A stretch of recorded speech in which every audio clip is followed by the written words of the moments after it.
Aryna Sabalenka Coco Gauff back, rage rooms for tennis players to blow off steam. Aryna Sabalenka speaks at a press conference during the BNP Paribas Open at the Indian Wells Tennis Garden. Indian Wells, United States. Aryna Sabalenka likes the idea of rage rooms at tournaments where players can vent their frustrations away from the cameras, though the world number one said there would be nothing left to destroy after she uses it. Sabalenka's comments came after the ATX Open in Austin, Texas launched a rage room in response to Coco Gauff's racket smashing incident at the Australian Open, where the American was unaware her frustrations at losing in the quarterfinals were being broadcast worldwide. Sabalenka, who has had her own moments of frustration, was enthusiastic about the concept. "Oh, that's cool, let's do that," she told reporters on March 3rd in the build-up to the Indian Wells tournament. "But I think after me there will be nothing to destroy. I would be there the whole day." When asked about the rage room concept in Austin, Gauff was stunned to learn it was not an AI-generated fake. "That was real? I thought it was an AI, my mom sent it to me and I told her it was AI," she said. She believes so many AI things.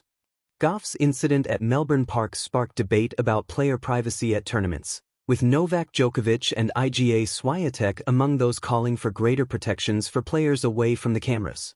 The 21-year-old American was on board with the rage room idea. "For sure it was inspired by me, I guess. So I'll take it nicely," she said. "If I felt like I needed to let go some frustration, I would definitely be in the rage room," she said, adding that breaking plates would be probably more fun than smashing a racket. Reuters. Smash, shake, release. When tennis finds a new outlet, rage rooms and emotional freedom. In a sport where silence is golden and precision is everything, emotion has always played a quiet but potent role behind the scenes.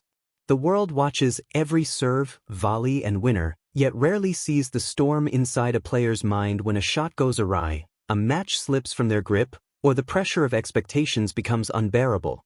Now, an unexpected idea, rage rooms, has entered the tennis world, offering a unique emotional outlet for players to blow off steam away from cameras and public scrutiny. And two of the game's brightest stars are openly supporting it. The idea was thrust into the spotlight after a vivid, unguarded moment at a Grand Slam highlighted a hidden truth. Elite athletes are human after all. A moment too real. During the recent Australian Open, Coco Gauff found herself in a situation every competitor knows too well, deep in the throes of disappointment. After a quarterfinal loss that stung, the 21-year-old American made her way down a secluded corridor at Melbourne Park, intending to be out of sight as she vented her frustration. There, she took out her racket on her own terms in private. Yet cameras again found her.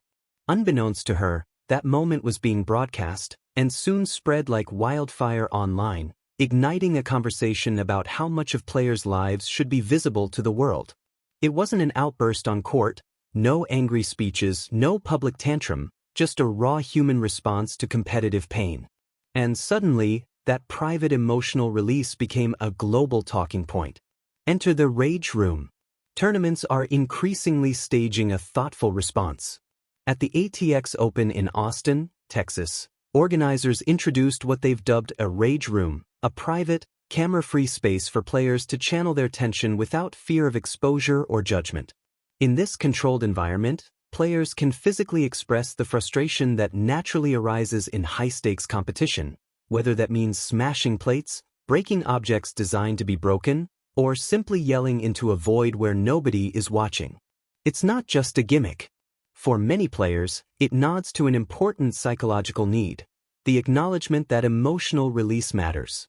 The constant surveillance of professional tournaments has pushed many to question if there's any place left to be truly alone with one's thoughts after draining performances. Voices from the top. At the recent Indian Wells build-up, world number one Aryna Sabalenka didn't just give a cautious nod to the idea, she embraced it with characteristic humor and self-awareness. When asked about the concept of a rage room, she grinned and said, "Oh, that's cool, let's do that. But I think after me there will be nothing to destroy."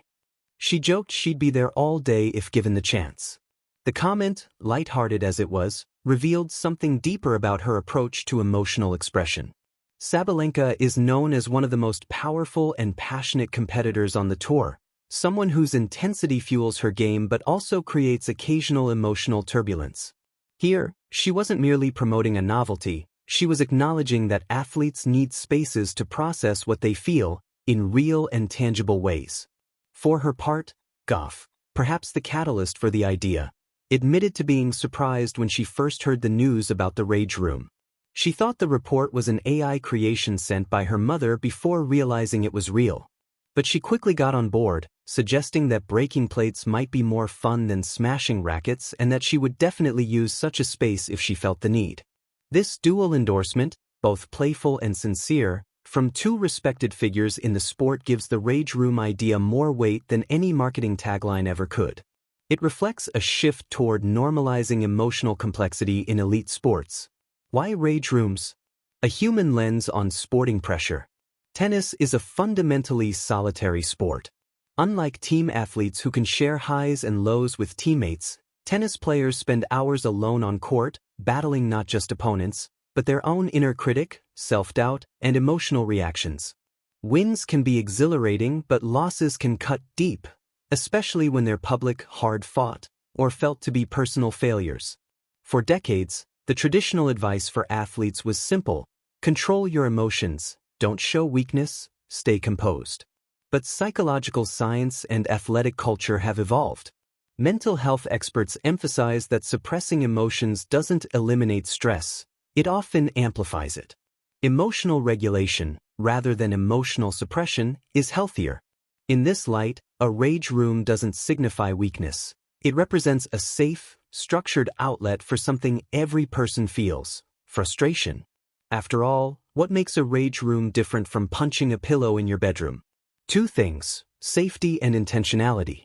Rage Rooms provide protective gear and controlled environments where people can break objects safely without harming themselves or others, a cathartic ritual that's increasingly being recognized as valid and even helpful in many contexts around the world. Beyond tennis, a cultural shift. It's no accident that Rage Rooms have cropped up at the intersection of sports and mental health consciousness. In business environments, birthday parties, and team-building events, Rage Rooms have been used as therapeutic spaces for people of all backgrounds. They provide a sanctioned space for expression, free from judgment, and that's what's revolutionary about bringing them into tennis.